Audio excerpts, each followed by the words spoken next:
Today, we are going to teach you how to use the SUMIF formula. In this example, we have worked with a law firm who extract data from a tool called Clio in CSV format.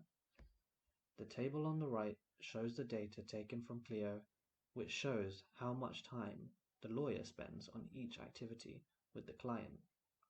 We want to summarize this data. So in order to do that, the SUMIF formula will help. If we look at this formula, the range are the activities that we need to summarize. So this column over here. The criteria is what we need to look up in the extract to sum in this summary table.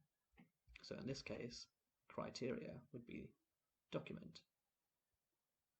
Finally, the sum range is the time spent on each activity taken from this extract. So in this case, it would be column H. And that's it. It's that easy. To learn more quick tips, please like this video and subscribe to this channel.